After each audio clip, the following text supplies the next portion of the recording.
C'est un peu comme une médiathèque pour les courts-métrages. Et pourquoi ces films-là? Parce que ça me paraît important de donner une vie au-delà de leur vie plus classique, tel un festival, une expo dans un musée, dans une galerie, et de donner la possibilité à des gens de voir ces films-là, de manière très locale, hein, puisqu'on est nomade, mais on travaille à chaque fois dans les petits endroits, comme ici, la Vieille Chéchette.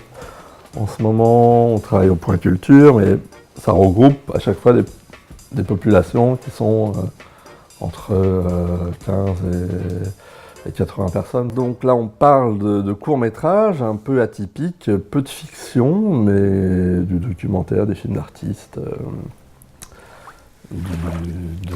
pas mal de films d'animation ces derniers temps.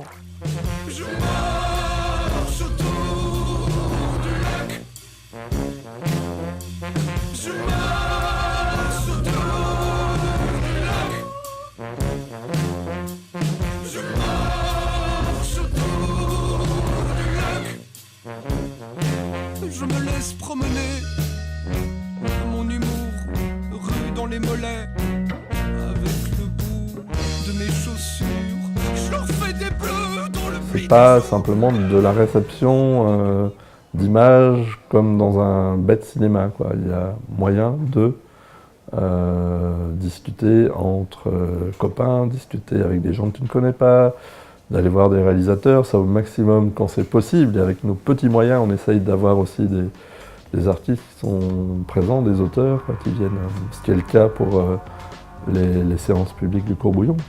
Donc il y a cette envie aussi de ne pas dire le réalisateur c'est une personne intouchable. J'ai l'impression qu'il y a une tendance actuelle et une demande de la part du citoyen à reparler avec l'autre. Donc nous, c'est une démarche, enfin je crois qu'on est dedans. Par exemple, avec les programmations Kino Kids, où là c'est des courts-métrages pas forcément pour les enfants, mais qu'on leur propose. Il y a une petite crêpe avec, il y a un petit sirop, on peut discuter. Un appel à tout réalisateur qui verrait cette capsule, qui aurait envie d'envoyer son film court, il peut le faire. Et je vais vous donner une adresse postale par exemple. Ça c'est très ringard, mais je la donne quand même. Donc c'est au 106 rue Émile Ferron à Saint-Gilles, ou alors évidemment par les voies internet et autres mails ou Facebook, quoi. Voilà.